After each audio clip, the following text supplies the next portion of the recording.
말씀을 함께 보겠습니다. 말라기 3장 5절입니다.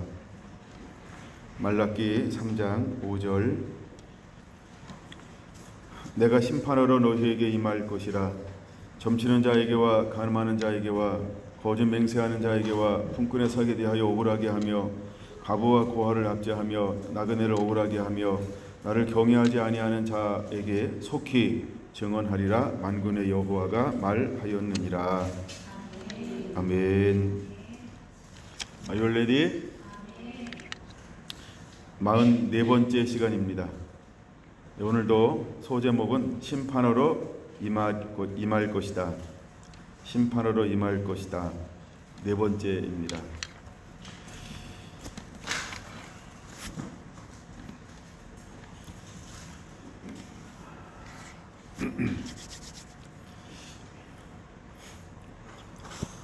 하나님이 우리를 향한 목적, 하나님이 인류를 향한 목적, 하나님의 먼저 뜻은 어디에 있을까?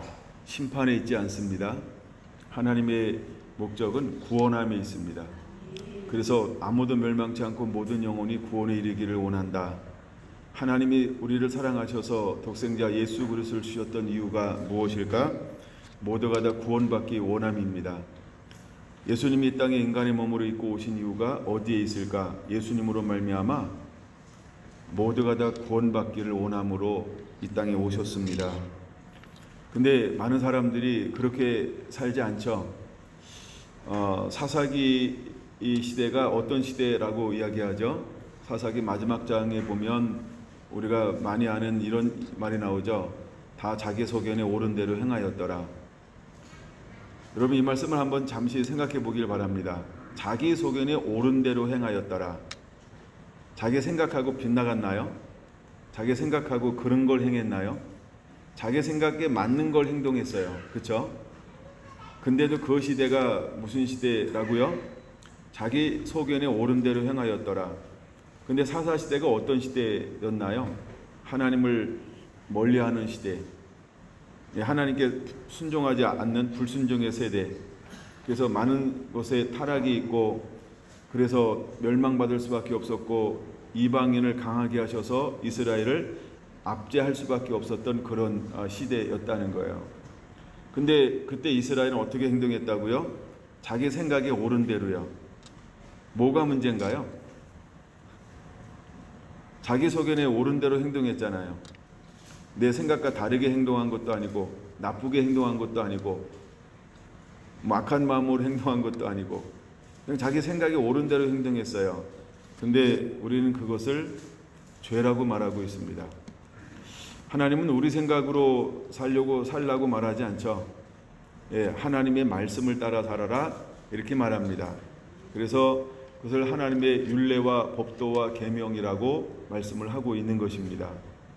때로는 아브라함의 언약 이런 것처럼 우리가 언약, 약속 안에서 살기를 원하시는 것입니다. 우리는 자기 생각대로, 내가 생각되는 대로, 내가 판단하는 대로 사는 게 아닙니다. 우리가 하나님의 자녀가 되었다라고 하는 것, 예수님을 임금과 구주로 모셔들었다라고 하는 건 내가 내 삶의 주인이 아니고 예수님이 내 삶의 주인이 되어지는 것입니다. 그래서 내 생각대로 사는 것은 죄라고 말합니다. 여러분, 생각대로 산다라고 하는 그 생각이 어디서 나올까요? 생각이 어디서 나올까요? 우리는 지정의 이렇게 세 가지로 구성되었다 보통 이야기합니다.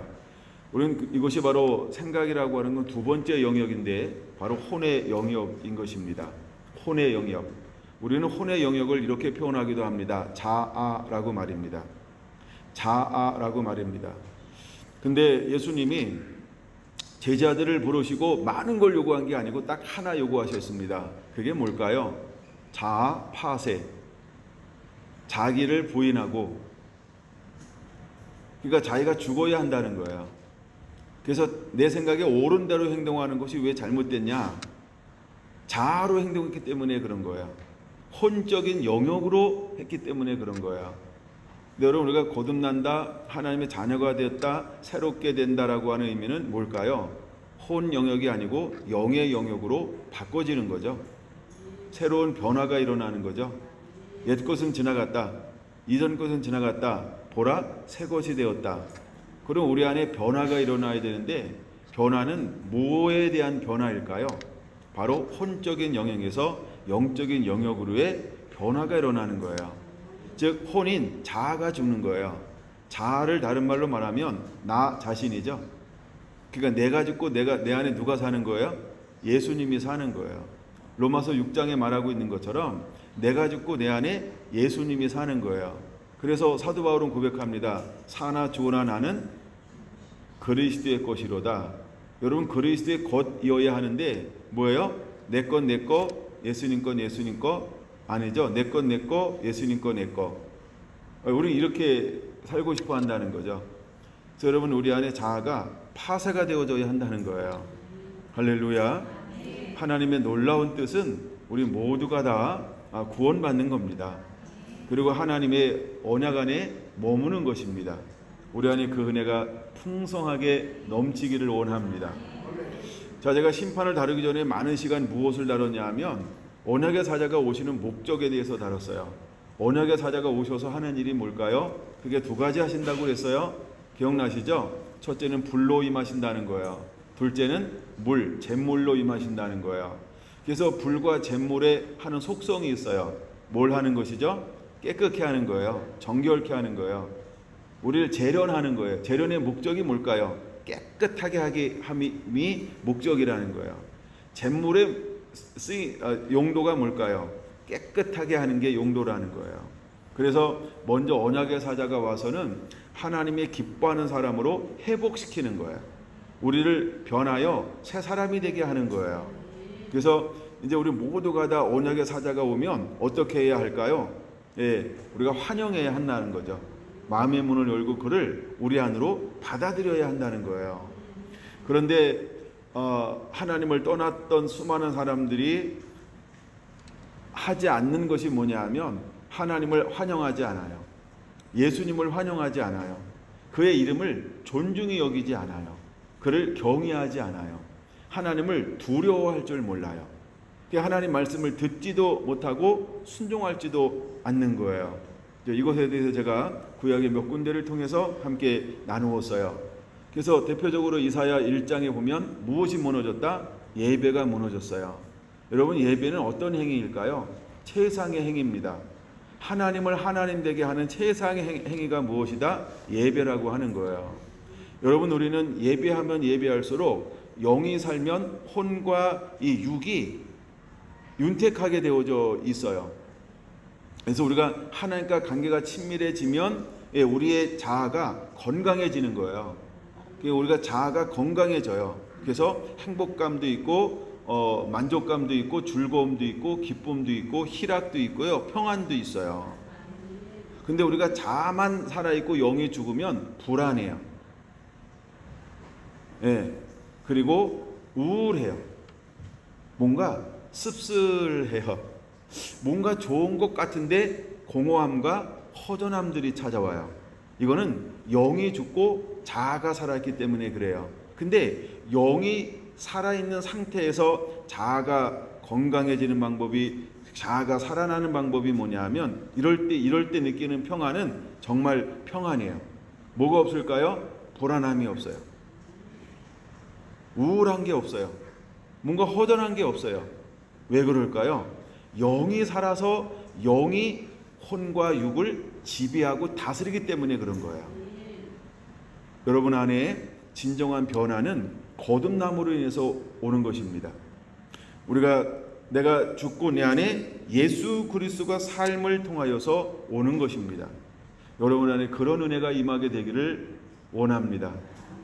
할렐루야. 그래서 언약의 사자는 오셔서 우리를 죽이고 우리의 혼적인 영역을 죽이고 영이 살아나길 원하는 거예요. 그래서 오셔서 깨끗게 하는 거예요. 깨끗게 하는 유일한 방법이 있다. 그걸 우리가 뭐라고 표현하고 있냐면 지금은 회개라고 말하는 거예요. 회개라고 말하는 거예요. 그 다음에 구약에는 내게로 돌아오라, 돌아오라, 돌아오라, 돌아오라 이렇게 말씀하고 있어요. 지금은 우리가 회개하라, 회개하라, 회개하라 이렇게 요구하고 있는 거예요. 여러분 우리가 회복하는 유일한 방법이 있는데 그것은 회개라고 하는 것입니다. 여러분 빠른 회복을 원하십니까? 그러면 나를 내려놓고 회개하시기를 바랍니다. 그러면 우리는 영이 삽니다. 그리고 자아가 죽을 거예요. 여러분, 우리가 거듭났음에도 불구하고 우리 안에 여전히 무엇이 남아 있을 수 있을까요? 분노가 남아 있을 수 있어요. 혈기가 남아 있을 수 있어요. 감정이 남아 있을 수 있어요. 어떤 이런 기질들이 남아 있을 수 있어요. 그런데 자아가 살아 있을 때는 이 육이 뭐의 지배를 받아요? 자아의 혼의 지배를 받아요. 근데 이 혼이 어떤 상태였어요? 타락한 상태. 그러니까 육적인 상태.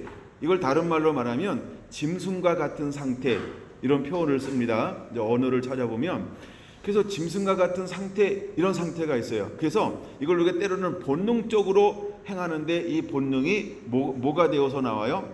하나님하고는 너무 이렇게 동떨어진 상태로, 그래서 영광에 이르지 못하는 것을 가지고 행하는데 마치 이것을 하면 영광에 이를 것처럼, 평강에 이를 것처럼, 가짜가 우리를 다스리게 돼요. 그래서 진정한 평안도 만족도 행복도 누릴 수가 없는 거예요. 그래서 우리가 여러분 자아가 죽고 무엇이 살아나야 될까요? 영이 살아나는 거예요. 그러면 육은 똑같은데 영이 살아나면 육에 놀라운 변화가 일어나는 거예요. 똑같이 분노하는데 분노의 그 때깔이 달라요. 내용이 달라요. 분노하는데 내용이 달라요. 그 이해가 되신지 모르겠어요. 시기하는데 내용이 달라요. 시기하는데 내용이 달라요. 그런 것처럼 이제 여러분 우리 안에 영이 살아서 육을 다스리게 만드는 자가 되어야 할 줄로 믿습니다. 할렐루야. 할렐루야. 그래서 영이 살아서 육이 똑같이 어떤 이렇게 분노한다 이럴 때는, 전에는 나를 위해서 분노했어요. 이게 혼이 살았을 때예요. 근데 영이 살았을 때 분노는요, 상대방을 살리는 분노가 일어나요. 사람을 살리는 분노가 일어나요. 그래서 여러분, 영이 나를 지배하는 것과 혼이 나를 지배하는 것은 너무너무나 큰 차이를 만들어내는 것을 보게 될 것입니다. 자, 오늘 이 부분을 좀 더 한번 다뤄보려고 하는데요. 그런데 첫 번째 언약의 사자가 오셔서 하는 일이 깨끗하게 하는 거예요. 두 번째 하는 일이 뭐냐 하면, 오늘 5절에 이렇게 말씀하고 있어요. 내가 심판하러 너희에게 임할 것이라 라고 말입니다. 그는 심판하러 임하실 거라는 거예요. 여러분, 그분은 우리를 구원하기 위해서도 임하시지만, 우리를 깨끗하게 하기 위해서도 임하시지만, 또 무엇으로 오실 거라고요? 심판하러도 오실 거라는 거예요. 근데 누구한테 심판하러 올 것인가 하면, 먼저 깨끗하러 오셨는데 깨끗하게 하는 것에 대해서 거부한 사람들이 있어요.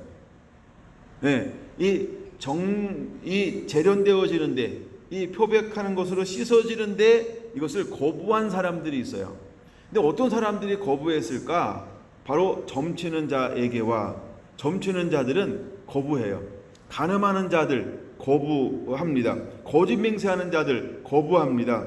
품꾼의 사기에 대하여 억울하게 하는 사람들 거부합니다. 그 다음에 가부와 고아를 압제하는 자들 거부합니다. 나그네를 억울하게 하는 자들 거부합니다. 하나님을 경외하지 않는 자들이 이것을 거부한 자들이라는 거예요. 그래서 나를 믿어라 하면서 여전히 무엇으로 살아갑니까? 타락한 본성, 이것을 우리가 자아가 살아난 자기 소견에 옳은 대로 행동함으로 인해서 그들은 여전히 점을 치고 있다는 거예요. 점친다 이 말은 뭐냐면, 하나님이 있어야 될 그 자리를 무엇으로 대치했어요? 다른 신들로 대치했어요. 다른 곳으로 대치하는 거예요. 하나님이 머물러야 될 그 왕자에 다른 곳을 올려 놓았다는 거예요. 이게 대치해 버렸어요. 여러분, 우리는 간음하는 자가 되는 것이 아니고 하나님만 사랑하는 자가 되어야 한다는 거예요. 그런데 하나님만 사랑해야 될 그 자리에 다른 것들을 사랑함으로, 이것을 추구함으로 대체해 버렸다라고 하는 거예요. 여러분, 우리는 진실하고 공의롭고 정의로워야 하는데 무엇으로 대체해 버렸어요? 거짓말로 대체해 버렸다는 거예요. 왜냐하면 첫사람 아담을 타락시킨 그 존재는 무엇의 압이라고 말하고 있습니까? 거짓의 압이라고 말하고 있어요. 그러니까 그의 속성이 그대로 닮아가요. 그래서 나타나는 게 뭐냐 하면 거짓이 나타나는 거예요. 양심을 속이는 거예요. 근데 뭐라고 주장해요? 나는 내 소견에 옳은 대로 행동했는데 소견, 기준점이 뭐예요? 잘못된 거예요. 근데 그걸 인정하지 못해요. 그래서 그들이 하는 것이 무엇인지를 인지하지 못할까요? 거짓인 것을 인지하지 못하는 거예요. 예, 사람들은 사랑한다고 이야기합니다. 하나님은 우리에게 무엇에 대해서 말씀하고 있냐면 하나님을 사랑할 뿐만 아니라 뭐라고요? 이웃을 사랑하라고 말하고 있어요. 그래서 많은 사람들이 품꾼을 씁니다. 근데 나름대로 줬다는 거예요. 근데 나름대로 준 거지 어떻게 안 줬어요? 온전하게 주지 않았다는 얘기예요. 그래서 품꾼의 사기에 대해서 억울하게 하며 이것은 이웃을 압제했다는 거예요. 착취했다는 거예요. 가도하게 이렇게 착취했다는 거예요. 예. 그래서 우리가 노예라고 하는 시대가 있었어요. 착취하는 시대가 있었어요. 그러니까 우리가 품꾼에게 주기로 했던 것을 그대로 주는 것, 이건 하나님의 공의로움이라고 하는 거예요. 그 다음에 가부와 고아를 압제하며 힘이 없어요. 너무 연약해요. 약자예요. 여러분, 이들을 우리가 가지고 있는 권력이나 아니면 힘이나 어떤 부나 아니면 명예나 아니면 명성이나 우리가 무엇인가 이것을 딴 사람보다 우월하게 가지고 있는 것을 가지고 그들을 돌보지 않는 것, 이것을 하나님은 죄라고 말하고 있는 거예요. 그래서 우리가 영이 살아있는 사람들의 나타나는 특징은 뭐냐면 가부나 고아나 약한 사람들에 대해서 새로운 마음을 먹는데 기꺼이 내게 있는 것을 내놓기 시작한다라고 하는 것입니다. 이게 대표적인 게 사도행전 2장일 겁니다.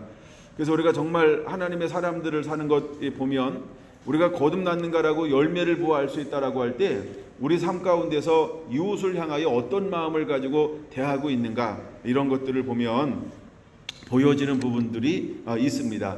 근데 거긴 또 더 깊이 들어가면 두 가지로 나누어지기는 합니다. 어떤 동기를 가지고 하는가, 똑같이 가부와 고아를 위해서 이렇게 나누고 섬기는데 동기가 다를 수 있다라고 하는 거예요.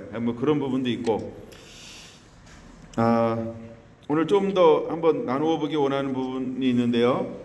여러분, 예레미야 5장으로 다시 한번 넘어가 보려고 합니다. 예레미야 5장으로 넘어가서 지난번에 한번 보았기 때문에 좀 더 빠른 속도로 5장은 나누어 볼게요. 그 시대에 하나님이 어떤 사람들을 찾고 있었나요? 이 예레미야 5장은 어디입니까? 예루살렘을 말해요. 유다의 수도를 말합니다. 근데 여기서 하나님은 어떤 사람을 찾고 있는 거예요? 5장 1절 같이 한번 읽어보겠습니다. 너희는 예루살렘 거리로 빨리 다니며 그 넓은 거리에서 찾아보고 알라. 너희가 만일 정의를 행하며 진리를 구하는 자를 한 사람이라도 찾으면 내가 이 성읍을 용서하리라. 하나님의 관점은 늘 어디에 있어요? 말씀대로 행하는 사람이 있는가? 말씀대로 행하는 사람이 있는가? 여기에 관심이 있는 거예요. 이걸 두 용어로 말씀하고 있죠. 첫째는 정의를 행하는 사람, 두 번째는 진리를 구하는 사람. 그러면 그 당시에 인구가 얼마나 될까? 근데 그 중에 한 사람만 있어도 하나님은 예루살렘을 바벨론의 포로로 만들지 않겠다라고 약속하고 있는 거예요. 하나님은 어떤 사람을 찾는 거예요? 하나님의 마음에 맞는, 즉 말씀대로 사는 사람, 하나님의 기쁨이 되어서 이 땅 가운데 의의 삶을 살고 있는 그 사람들을 언제나 하나님은 찾고 있다라고 하는 것입니다. 그러면 먼저 언약의 사자를 보내서 하시는 일이 뭐예요? 왜 깨끗하게 할까요? 왜 하나님 먼저 회복하는 일을 먼저 할까요? 회복하는 사람들을 통하여서 다시 무너졌던 것을 세우는 역할을 감당하기 위해서 먼저 하나님은 깨끗하게 하는 거예요. 할렐루야. 그럼 지금 이 시대도 어떤 사람들이 끊임없이 일어나야 할까? 무너진 것들이 있지만 무너진 것들을 세우기 위해서 하나님은 누구를 먼저 세울까요? 하나님의 사람들을 먼저 세우는 거예요. 여러분들이 우리가 세상에 말세 이런 이야기를 하잖아요. 그럼 말세 이 이야기 해야 되는 거 제가 뭐라고 그러지 않겠습니다. 하세요. 근데 더 중요한 게 있다는 거예요. 그게 뭐예요? 누군가 하나님의 붙들린 정의를 행하는 사람으로 서야 된다는 거예요. 누군가 하나님의 찾는 진리를 찾는 자, 그 사람으로 서야 한다는 거예요. 그럼 우리의 관심은 어디에 있어야 될까? 우리의 씨름은 어디에 있어야 될까요? 그냥 수많은 사람들이 말세야 말세 말종이야 말종. 그냥 이렇게 우리가 이야기하는 것으로 끝나고 난다고 한다면 그냥 도토리 키재기입니다. 네, 말종끼리 모여 있는 거예요. 근데 하나님의 찾는 사람은 어떤 사람이에요? 그 가운데서 그쵸? 이름도 없이 빛도 없이 정의를 향하는데 그 길을 걸어가는 사람. 하나님의 말씀을 그대로 살아나려고 그 거룩한 씨름을 하고 있는 그 사람. 진리를 구하는 거예요. 하나님 내게 말씀을 주세요. 이 시대에 말씀을 주세요. 아버지의 계시를 주세요. 아버지의 뜻대로 살기를 원합니다. 하나님 내게 그 은혜를 부어주세요 하면서 정말 주의 기쁨이 돼서 즐거움이 되어서 살기로 씨름하면서 하나님의 은혜를 구하는 거예요. 근데 하나님은 그 사람을 통하여서 일하시기를 원하신다는 거예요. 여러분 우리가 그렇게 주의 손에 붙들려 일어나 쓰임받는 하나님의 사람이 되기를 예수님의 이름으로 축원을 드립니다. 근데 그 시대에 어떤 일이 벌어지냐면 5장 31절 보겠습니다. 그 시대를 이렇게 말합니다. 5장 31절 이 땅에 무섭고 놀라운 일이 있도다. 31절 선지자들은 거짓을 예언하며 제사장들은 자기 권력으로 다스리며 내 백성은 그것을 좋게 여기니 마지막에는 너희가 어찌 하려느냐 하면서 총체적으로 뭐 했어요? 하나님을 떠났다라고 하는 것입니다. 그래서 심판이 임하는 것입니다. 하나님의 심판으로 임하는데 누가 타락합니까? 하나님의 말씀을 받아서 백성들에게 전하면서 하나님의 뜻을 끊임없이 선포해야 될 선지자들이 타락해버렸어요. 두 번째, 하나님의 언약, 말씀, 약속을 가지고 백성들에게 끊임없이 가르치며 하나님을 하나님 되게 예배하는 본질을 회복해야 하고 그 삶을 살아가야 할 제사장들이 어떻게 합니까? 자기 권력으로 다스려요. 사사시대와 뭐가 다를까요? 자기 소견, 자기 권력으로 다스린다 이 말이 이제 무슨 의미예요? 자로 다스린다는 거예요. 혼의 영역으로 다스린다는 거예요. 혼의 영역으로 무엇을 섬기려고 그래요? 영의 영역에 계신 하나님을 섬기려고 하는 거예요. 그러니까 그 시대의 제사장들이 무엇에 대해서 죽지 않았어요? 자기 자신에 대해서 내려놓음이 없는 거예요. 그랬더니 더 놀라운 것은요, 세 번째, 여기는 세 번째까지만 말하고 있는데 내 백성들은 그것을 어떻게 여겼다? 좋게 여긴다는 거예요. 그래서 이것을 총체적 난국이라고 하는 거예요. 그러니까 이 부분은 제가 나중에 시간이 되면 좀 모아서 한번 좀 나누고 싶었던 부분이기도 합니다. 왜냐하면 백성들이 그것을 좋게 여겼더라 그러면 끝나는 겁니다. 그 단체는 끝나는 거예요. 회원들이 다 좋다는데 뭐, 그렇죠? 사공이 많으면 배가 올라가요? 사공들이 좋다는데 뭐, 바다로 가야 되는데 왜 산으로 갑니까? 그렇죠? 이거는 총체적 난국이에요. 그래서 누가 깨워 있어야 될까요? 목사님이 깨어 있는 거 아니에요. 누가 제일 중요할까요? 백성들이 중요한 것처럼 성도들이 중요합니다. 믿습니까? 믿습니까? 자, 예수님을 내어주는데 예수님을 왜 내어줄까요? 그렇죠? 예수를 십자가에 못 박으라. 그들이 사주받고요. 그렇게 외치기 시작하는 거예요. 그랬더니 권력을 가지고 있고 결정하는 사람들이 어떻게 합니까? 예수님을 내주는 거야. 그는 난 상관없다. 씻으면서. 근데 그들이 아무 생각 없이 외쳤잖아요. 그 죗값을 우리에게 돌리라고. 그래? 여러분 무슨 의미인지 아니? 몰라요 그런 거. 그리고 그들이 실제로 나라 없이 그 죗값을 당하는 거예요. 우린 그것을 2000년이라고 이야기합니다. 예, 물론 1948년에 이스라엘이 회복하기 시작을 합니다. 하여간 그때까지 그들은 떠돌이 삶을 사는 거예요. 그게 뭐예요? 죄예요. 그럼 여러분, 우리가 가장 큰 죄악 중에서 어떤 죄가 가장 큰 죄일까요? 무지라고 하는 거예요. 무지. 백성들은 그것을 좋게 여겼더라. 여러분, 제가 혹시 부족하더라도 여러분 깨어 있어야 됩니다. 할렐루야. 우리가 위정자들이 좀 부족해도 백성인 저와 여러분들이 깨어 있어야 합니다. 이해가 되시나요? 예. 여러분 교회에서는 여러분이 백성이지만 나라에서는 저도 백성이에요. 그러니까 우리 서로 다 깨어 있어야 합니다. 깨어있지 않으면 망하는 겁니다. 그러니까 이 부분은 굉장히 중요한 주제로 연결되어지는 부분이 있어요. 그 다음에 6장 19절로 한번 보겠습니다. 6장 19절 준비되셨나요? 6장 19절 먼저 보겠습니다. 시작. 땅이여 들으라. 내가 이 백성에게 재앙을 내리리니 이것이 그들의 생각의 결과라. 그들이 내 말을 듣지 아니하며 내 율법을 거절하였음이니라. 그러니까 이스라엘이 멸망받는 이유가 무엇이냐 하면 그들의 생각의 결과라고 하는 거예요. 그들이 그냥 소견대로 행동을 했어요. 자기 권력으로 다스렸어요. 생각의 결과로 멸망을 받는 거예요. 근데 그 생각이 어디로부터 오나요? 그들이 내 말을 듣지 아니하며 내 율례를 거절하였음이니라. 그래서 영적인 영역에서는 완전히 왕따시킨 거죠. 그리고 무슨 영역으로 살아요?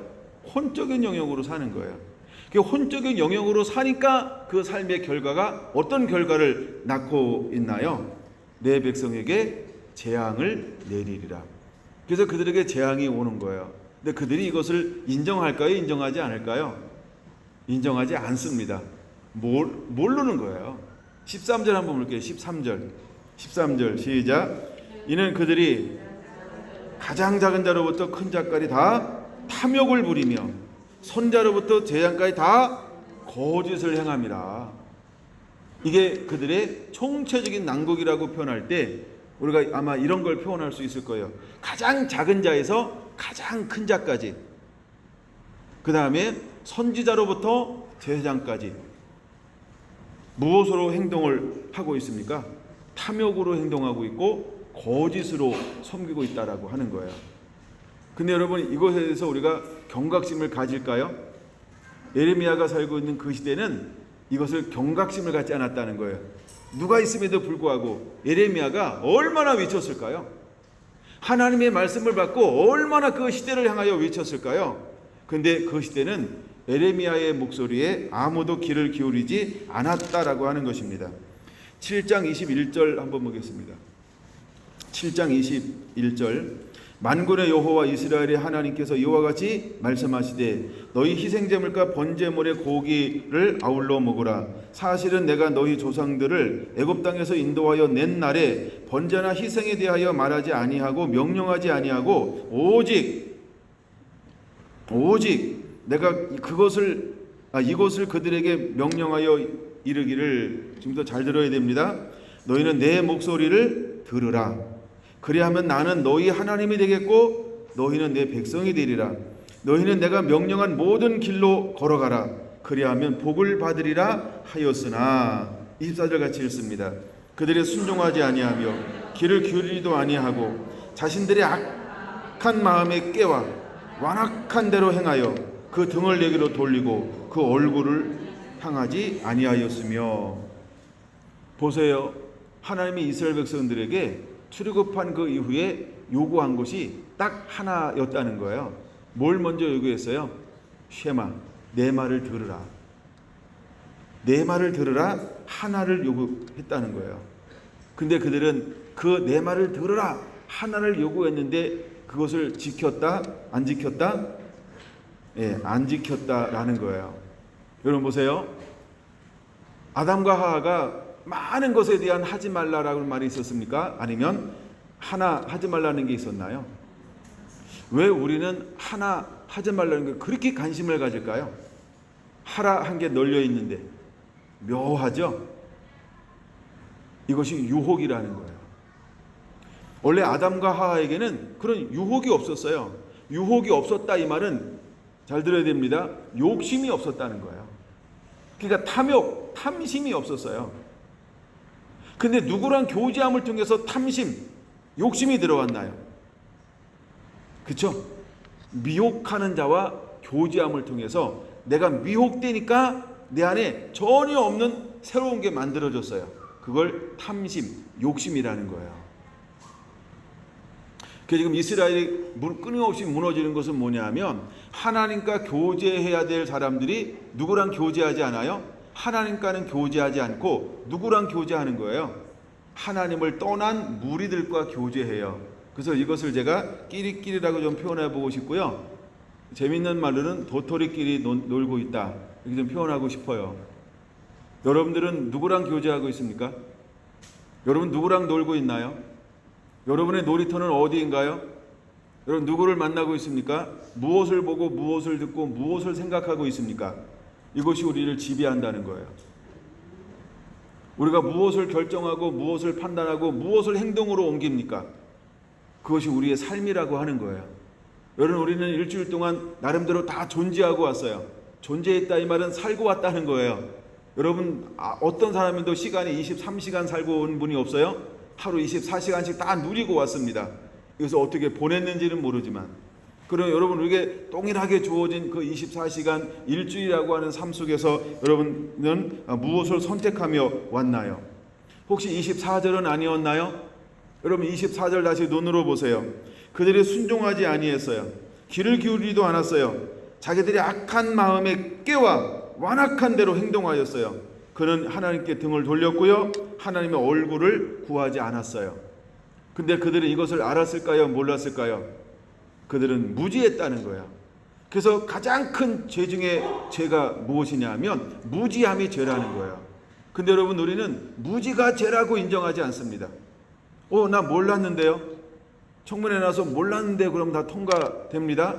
그럼 통과되면 끝나는 건가요? 아닙니다. 그렇죠? 하나님 앞에는 설 수 없습니다. 사람 앞에는 설지 몰라요. 세상의 자리에는 앉을지 몰라요. 그러나 하나님 앞에는 설 수 없다는 걸 우리가 깨달아야 합니다. 그러면 여러분, 무지함은 죄라고 하는 걸 알아야 합니다. 이제 우리가 말씀에 깨어있는 자가 되어야 합니다. 하나님의 말씀에 살아있는 말씀을 우리가 품어내는 자가 되기를 예수님의 이름으로 축원을 드립니다. 25절 볼까요? 너희 조상들이 애굽 땅에서 나온 날부터 오늘날까지 내가 내 종 선지자들을 너희에게 어떻게 보냈다고요? 끊임없이 보냈다는 거예요. 하나님은 쉬지 않고 계속해서 그들을 불렀어요.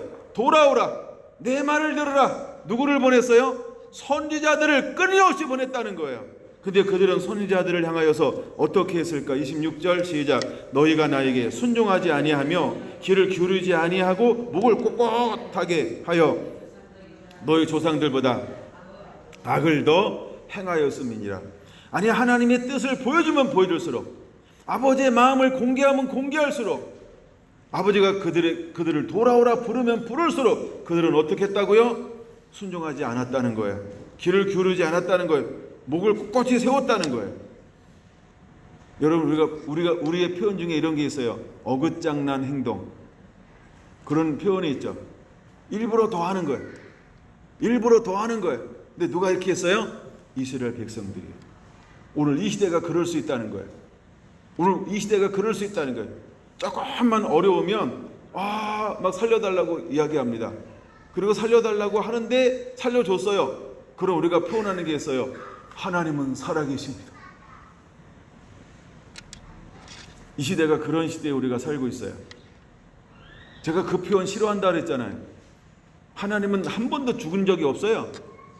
그러나 여러분 스스로가 하나님을 죽인지 몰라요. 그렇죠? 여러분이 잠자고 있을 때도 하나님은 안 죽습니다. 하나님은 죽는 분이 아니에요. 그렇죠? 근데 우리는 그 표현을 많이 쓴다니까요.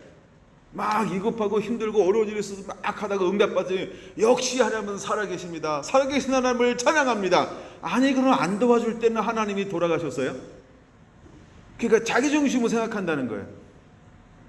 제가 그랬어요. 그건 잘못된 표현이니까 최소한 성결한 성들은 쓰지 말라. 왜냐하면 성결한 교회 밖에는 너무나 많은 사람들이 이 표현을 쓰고 있어요. 목사님을 비롯하여 수많은 성도들이. 이게 이 경우에 해당되는 거예요. 이게 이 경우에 그런 표현들이 해당이 될 수 있다라고 하는 거예요. 8장 5절로 한번 넘어가 볼게요. 8장 5절 준비됐나요? 같이 한번 읽어보겠습니다. 5절 시작. 예루살렘 백성이 항상 나를 떠나 물러감은 어찌함이냐? 그들이 거짓을 고집하고 돌아오기를 거절하도다. 이 백성은 어떤 백성이에요? 유다요, 예루살렘이요, 유다요, 이스라엘이요. 오늘날로 말하면 한국 교회, 한번 이렇게 한번 말해 봅시다. 여러분, 한국 교회가 어떤 상태에 있을까요? 항상 하나님을 떠나 물러가면 어찌미뇨. 좀 힘들고 어려우면 하나님 앞에 머무는 것처럼 보여요. 그러나 힘들고 어려움이 없어지면요, 네, 하나님은 살아계십니다 이러고 그 다음부터 각기 제 길로 갑니다. 영으로 살아야 되는데 여전히 자아로 살면서 뭐라고 이야기해요? 내 생각이 옳은 대로 행동했어. 야, 내가 뭐 내 고집대로냐? 아니야, 내 생각 옳은 대로 행동했다니까. 이렇게 이야기한다는 거예요. 이게 이해가 되고 있는 거죠? 네, 좀 고개를 끄덕여 주시거나 뭐 반응을 좀 보이셔야 돼요. 네, 눈 크게 뜨면 안 되고. 네, 여기는 이렇게 말합니다. 그들이 뭘 고집한다고요? 거짓을 고집하고 돌아오기를 거절하고. 6절, 내가 귀를 기울여 들은즉 그들이 정직을 말하지 아니하며 그들이 악을 뉘우쳐 내게 행한 것이 무엇인고 말하는 자가 없고 전쟁터로 향하여 달리는 말같이 각각 그 길로 행하도다. 여러분, 이게 무슨 말인가요? 그냥 자기 속에 옳은 대로 행동한다. 모른다는 거예요. 그러면 뭐가 없어요? 회개가 없는 상태. 회개가 없어요. 회개가 없어요. 그들 안에. 그래서 이런 일들이 끊임없이 반복하고 또 반복해서 일어나고 있습니다. 7절은 여러분들이 읽으시고 8절 같이 한번 보겠습니다. 너희가 어찌 우리는 지혜가 있고 우리에게는 여호와 율법이 있다 말하겠느냐. 참으로 서기관의 거짓의 붓이 거짓되게 하였나니. 자, 이제 거짓이라는 말이 3번 나올 겁니다. 근데 무엇이 거짓되었습니까? 서기관의 붓이. 여러분, 서기관이 뭘 기록하는 사람이에요? 하나님의 율법을 그대로 기록해서 가르치는 사람이에요. 근데 무엇이 거짓됐나요? 교사들이 거짓됐어요. 말씀이 거짓되었어요. 그러니 회복할 수 있는 방법이 요원한 거죠. 그래서 여러분, 오늘 우리가 무엇이 준비되어져 있어야 할까? 먼저 여러분들이 주 예수님에 붙들려 레위인같이 깨끗함을 입는 하나님의 사람으로 회복되어지게 되길 원합니다. 그렇지 아니하면 반드시 심판으로 임하실 때 우리도 그 속에 포함된 일인이 될 것입니다. 근데 하나님은 단순히 우리가 깨끗해진 것에 대한 목적이 아닙니다. 깨끗하게 된 다음에 목적은 그 다음에 나오는 거죠. 공의로운 재물을 담아 내게 드릴 것이니라. 그럼 공의로운 재물을 담아 드리는 그 그릇은 무엇을 행하는 자가 되어야 할까요? 예레미야를 보고 있습니다. 예레미야로 말하면 아까 5장 1절에 나오는 두 가지요. 정의를 행하고 진리를 구하는 삶을 살고 있어야 한다는 것입니다. 그 다음에 두 번째, 누가 거짓되게 행동하고 있나요? 11절 마지막 부분에 보겠습니다. 그들은 작은 자로부터 큰 자까지 다 욕심을 내며 선자로부터 제장까지 다 거짓을 행함이라. 그렇죠? 단순히 여러분, 백성들이 타락한 게 아니고 성도가 타락한 게 아니고요, 다요. 목사님도 타락하고 장로님도 타락하고 권사님도 타락하고 지사님도 타락하고 애들도 타락하고. 아니 뭐 추수 시즌인가요? 타락하게? 다 타락했다는 거예요. 그래서 웃어주는 분들에게 감사합니다. 너무 무거운 것 같아서 좀 가볍게 하려고 그랬는데 너무 썰렁했나 봐요. 다 무너졌다는 거예요. 그 다음에 하나 더 나오죠. 누가 거짓되었을까요? 누가 거짓되었을까요? 제가 아까 5절 보고 넘어왔죠. 예, 그들은 무엇을 고집하고 거짓을 고집하고. 근데 그 거짓을 고집하는 사람들이 누굽니까?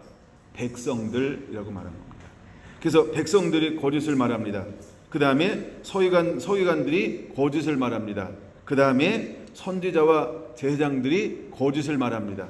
모든 관리들이 거짓을 말합니다. 모두가 다 거짓 위에 세워져 있다라고 하는 겁니다. 그러면서도 그들은 그 시대를 뭐라고 평가하고 인정하나요? 한 절만 더 보고 딴 데로 넘어갈게요. 잠시. 11절이요. 11절 시작. 그들의 딸이 내 백성의 상처를 가볍게 여기면서 말하기를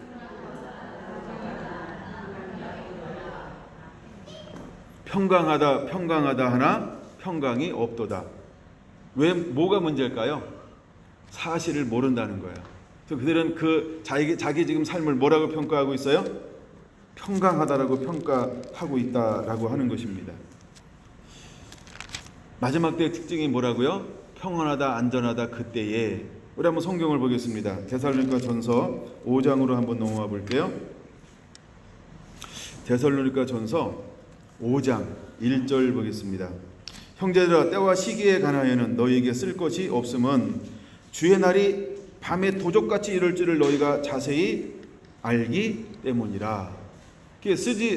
굳이 말하지 않을 이유는 뭐냐면 예수님께서 어떻게 오신다고요? 도적같이 오실 거라는 거예요. 근데 도적같이 오시는데 그 시대 수많은 사람들은 뭐라고 그 시대를 평가하고 있을까요? 3절 같이 읽습니다. 시작. 그들이 평안하다 안전하다 할 그때에. 아멘. 그렇죠? 그러면 도적같이 임하는데 언제 임하신다는 거예요? 수많은 사람들이 목사님도 장로님도 권사님도 뭐 한다고 할 때 평안하다 안전하다 하고 그때.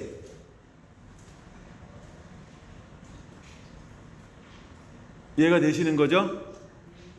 주님은 심판으로 임하실 거라는 거예요. 3절 다시 한번 읽습니다. 그들이 평안하다 안전하다 할 그때 임신한 여자에게 해산의 고통이 이름과 같이 멸망이 갑자기 그들에게 이르니 결코 피하지 못하리라. 그럼 여러분 우리가 무엇하고 있어야 될까요? 준비하고 있어야 된다는 거예요. 우리가 어떤 준비가 되어져 있어야 될까요? 이걸 말라기 3장으로는 어떤 준비가 되어져 있어야 될까요? 레위인같이 깨끗하게 준비되어져 있어야 한다는 거예요. 할렐루야. 여러분 우리 안에 그 은혜가 먼저 일어나게 되기를 원합니다. 4절 볼까요? 형제들아, 너희는 어둠에 있지 아니하매 그날이 도적같이 너희에게 임하지 못하리니 너희는 다 빛의 아들이요 낮의 아들이라. 우리가 밤이나 어둠에 속하지 아니하나니 그러므로 우리는 다른 일과 같이 자지 말고 오직 깨어 정신을 차릴지라. 여러분 우리가 깨끗하게 된 사람은 어떤 삶을 살고 있는지를 데살로니가전서 5장은 보여주고 있는 것입니다. 우리는 잠자는 자가 아니라는 거예요. 깨어있는 자라고 하는 거예요. 그러면 잠자는 자는 무지한 거죠. 어떤 일이 벌어질지 모르기 때문에 무지한 거죠. 그러면 깨어있는 사람은 뭐예요? 어떤 현상이나 이것을 깨어있으니까 눈으로 보잖아요. 귀로 듣잖아요. 그러면 무엇을 할까요? 그들을 향하여 무엇을 할까요? 외치게 되어져 있다는 거예요. 선포하게 되어져 있다는 거예요. 그들을 구원하기 위해서 달려간다는 거예요. 그들의 필요를 채우기 위해서. 그 다음에 그의 멸망받는 게 너무나 가슴이 아파서 복음 들고 말씀을 들고 사랑을 들고 그들이 있는 현장으로 나아가게 되어져 있다는 거예요. 왜? 깨어있기 때문에. 잠자는 건 뭐예요? 모르니까 안주합니다. 모르니까 행동하지 않습니다. 모르니까 외치지 않습니다. 모르니까 품지 않습니다. 모르니까 아무것도 할 수 없습니다. 이게 잠자는 거예요. 깨어있으면 보잖아요. 듣잖아요. 그럼 깨어있다는 게 뭐예요? 실제로 그들을 향하여 사랑을 가지고 내 삶 가운데 그들을 담아내기 위해서 하나님을 찾는 사람, 배고픈 사람, 굶주린 사람, 그 영혼을 찾아서 하나님께로 인도하기 위해서 나간다라고 하는 말입니다. 그래서 예수님께서는 제자들에게 성령을 받으면 뭐라고 말하고 있어요? 땅끝까지 이르러. 그러면 땅끝까지 나갈 때 좋은 밭만 만날까요? 환영하는 곳만 만날까요? 실제로 12제자가 나갈 때 환영하는 곳은 없었어요. 그 다음에 사도 바울이 나갈 때 환영하는 곳이 있었을까요? 환영하는 곳이 없었어요.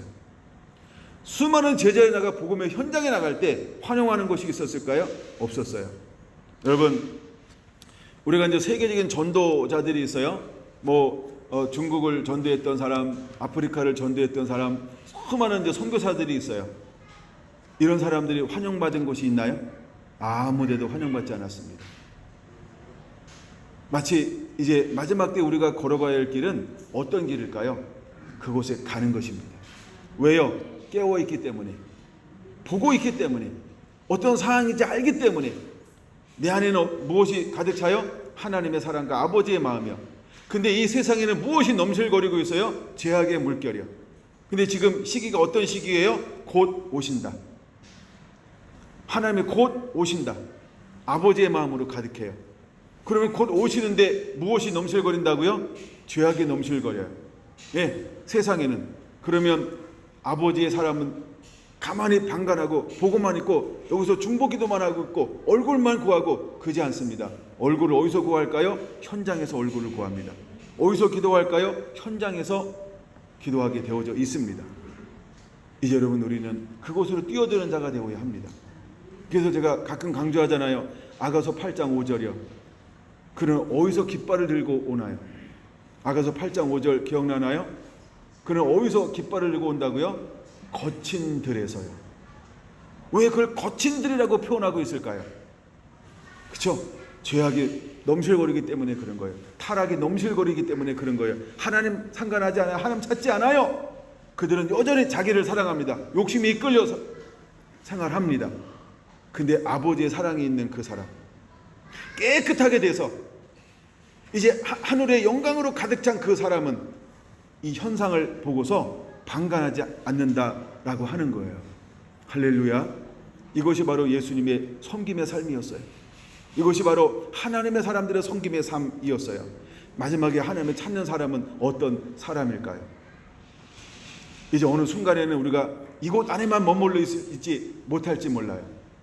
어쩌면 여러분, 우리가 각각 하나님 보내는 그곳으로 전부 다 파송돼야 할지도 몰라요. 그럼 여러분, 우리는 기꺼이 나가는 자가 되어야 합니다. 그리고 나가서 무엇을 하는 자가 되어야 할까요? 내 안에 있는 이 사랑을 흘려보내는 자가 되어야 합니다. 내 안에 있는 이 사랑을 흘려보내는 자가 되어야 할 줄로 믿습니다. 그래서 이사야 35장에 말하는 것처럼 41장에 말하고 있는 것처럼 계속해서 무엇을 흘려보내는 자가 되어야 할까요? 사막에서, 그렇죠? 광야에서, 메마른 곳에서 내 안에 있는 사랑의 강물을, 하나님의 하늘의 메시지를 가지고 흘려보내는 자가 되어야 합니다. 할렐루야. 무너진 것을 다시 세우는 자가 되어야 할 줄로 믿습니다.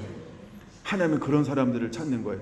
기초를 다시 놓는 자로 하나님은 우리가 나아가게 되기를 원하고 있다라고 하는 거예요.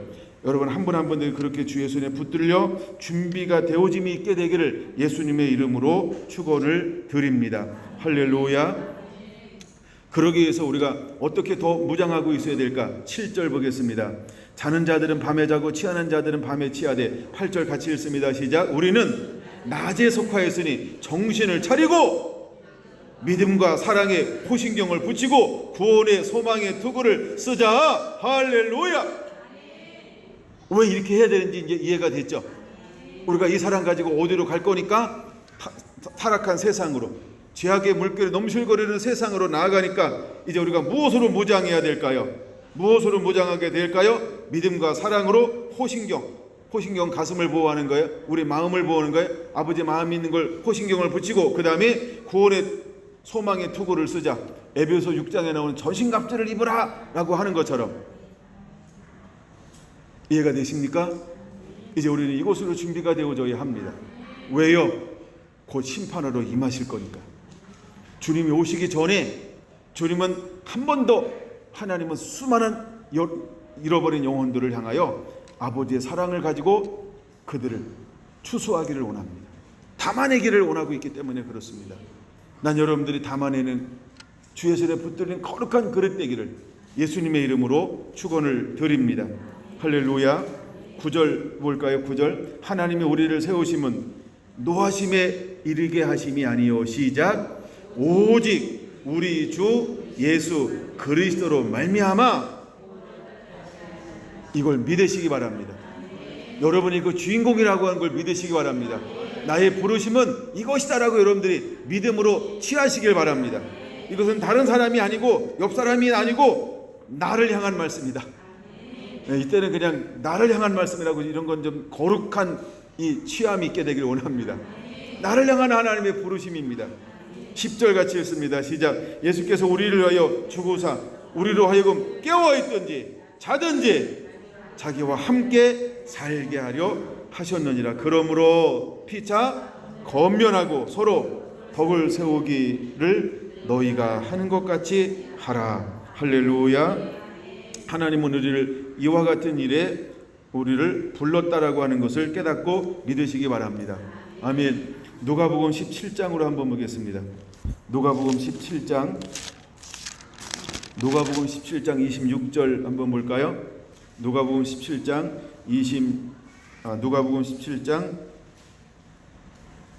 26절 시작. 노아의 때가 된 것 같이 노아가 방주에 들어가던 날까지 사람들이 먹고 마시고 장가들고 시집가더니 홍수가 나서 그들을 다 멸망시켰으며. 아멘. 자 보세요. 이제 심판하러 임하실 것인데 그 때가 어떤 때와 같을 것이라고 말하고 있습니까? 누가복음 17장 26절은 노아의 때와 같을 것이다. 그 노아의 때의 특징이 뭐냐 하면 세 가지로 말하고 있죠. 먹고 마시고 집을 짓고 장가들고. 이것이 특징이라는 거예요. 그럼 오늘날의 특징은 뭘까요? 오늘날의 특징은 뭘까요? 이거죠. 먹고 마시는 거. 참, 먹고 사는 거. 이거 그렇죠? 먹고 마시는 거 이거 지금도 씨름하고 있는 거 아닙니까? 근데 하나님은 우리에게 이렇게 말합니다. 야, 먹고 마시는 것이면 족한 줄로 알아라. 하나님의 사람들은 먹고 마시는 게 있으면 족한 줄로 아는 것이 하나님의 사람이에요. 근데 하나님을 떠나 세상을 추구하는 사람들은 목적이 무엇인지 아십니까? 그것으로 족하지 않습니다. 두 번째 비유는 무엇일까요? 28절입니다. 롯의 때와 같으니 사람들이 먹고 마시고 사고 팔고 집을 짓더니 롯이 소돔에서 나가던 날에 하늘로부터 불과 유황이 비오듯 하여 그들을 멸망시켰느니라. 30절 같이 읽습니다. 시작. 인자가 나타난 날에도 이러하게 될 거라는 겁니다. 그럼 하나님은 우리를 뭘로 파송하기를 원하는 겁니까? 그렇죠? 자기 삶에 우선순위를 둔 사람들을 향하여 파송할 것입니다.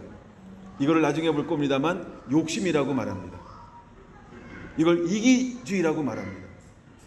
하나님은 우리를 그런 곳으로 파송하게 될 것입니다. 그럼 파송받는 사람들은 최소한 뭐가 파쇄가 되어져야 돼요? 자아가 파쇄가 되어야 돼요. 그래서 제가 처음에 서두를 자아 파쇄를 이야기하는 거예요. 그래서 제가 일부러 영혼육을 먼저 서두에 말하고 있는 거예요. 여러분, 이것이 온전히 이루어지지 않으면 우리가 파송할 수가 없어요. 파송할 수가 없어요. 여러분의 주 예수님 먼저 붙들림 당하게 되기를 예수님의 이름으로 축원을 드립니다. 근데 중요한 거예요. 멸망은 어떻게 임할까요? 갑자기 임하게 될 거라는 거예요. 멸망은 갑자기 임하게 될 거라는 거예요. 그래서 주님은 먼저 언약의 사자를 우리에게 보내는 거예요. 그가 먼저 심판하기 전에 무엇을 준비한다고요? 깨끗한 그릇들이요. 하나님의 사람을 먼저 준비해요. 그래서 하나님의 사람들을 통해서 추수할 사람들을 담아내게 만들 거예요. 나는 우리 성결한 성도들이 그렇게 쓰임받는 자가 되기를 예수님의 이름으로 축원을 드립니다. 할렐루야. 누가복음 24장으로 보겠습니다. 누가복음 24장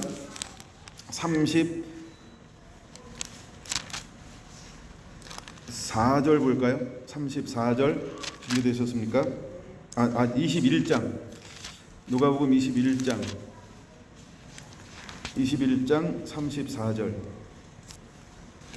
네, 맞습니다. 시작. 너희는 스스로 조심하라. 그렇지 않으면 방탕함과 술 취함과 생활의 염려로 마음이 둔하여지고 뜻밖의 그 날이 덫과 같이 너희에게 임하리라. 할렐루야. 여러분, 우리가 깨끗함을 받은 사람들에게는 무엇에 대한 자유함이 임할까요? 이 세 가지가 있는 사람이 깨끗함을 입었다라고 하는 증거가 될 수 있습니다. 그럼 여러분을 한번 점검해 보시기 바랍니다. 방탕함, 술 취함, 생활의 염려.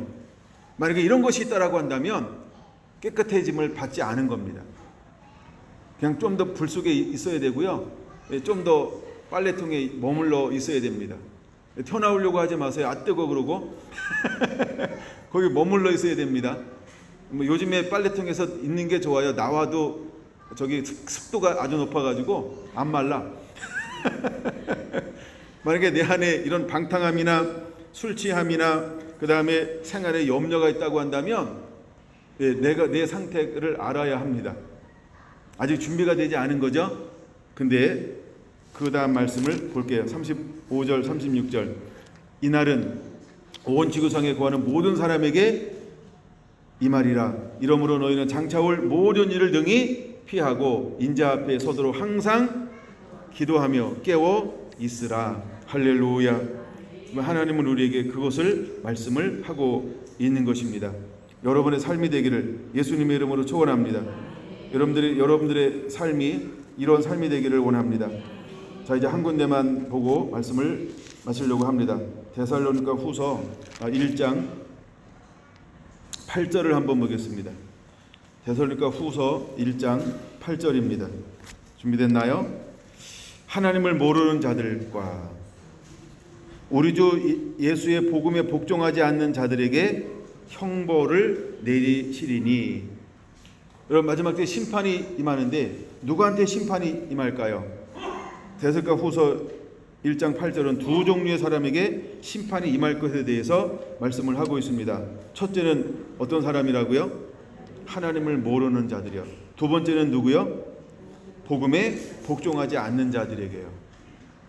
여러분을 점검해 보아야 합니다. 그럼 우리가 앞으로 어디로 갈 것이냐?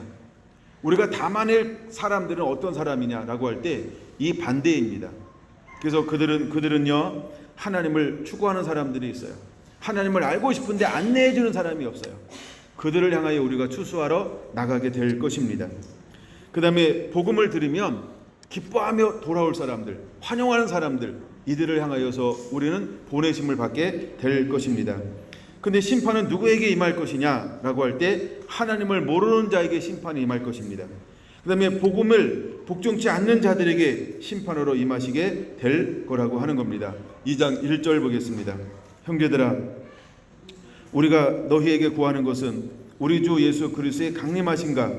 우리가 그 앞에 모임에 관하여 영으로나 또는 말로나 또는 우리에게 받았다 하는 편지로나 주의 날이 이르렀다 해서 쉽게 마음에 흔들리거나 두려워하거나 하지 말아야 할 것은 말아야 한다는 것이라. 누가 어떻게 하여도 너희가 미혹되지 말라. 이 말이 굉장히 중요합니다. 미혹되지 말라. 먼저 배교하는 일이 있고, 저 불법의 사람이 누굴까요? 아시죠? 적그리스도를 말합니다. 불법의 사람, 곧 멸망의 아들이 나타나기 전에는 그 날이 이르지 아니하리니 그는 대적하는 자라 신이라 고도 불리는 모든 것과 숭배를 받는 것에 대항하여 그 위에 자기를 높이고 하나님의 성전에 앉아 자기를 하나님이라고 내세우느니라. 누구를 말한다고요? 적그리스도. 그 다음에 내가 너희와 함께 있을 때 이 일을 너희에게 말한 것을 기억하지 못하느냐? 너희는 지금 그로 하여금 그의 때에 나타나려고 하여 막는 것이 있는 것을 아나니 불법의 비밀이 이미 활동하였으나 지금은 그것을 막는 자가 있어. 그것은 적그리스도를 말합니다. 그때 불법한 자가 나타나리니 적그리스도가 나타나리니 주 예수님께서 그의 입의 기운으로 적그리스도를 죽이고 강림하여 나타나심으로 패하리라.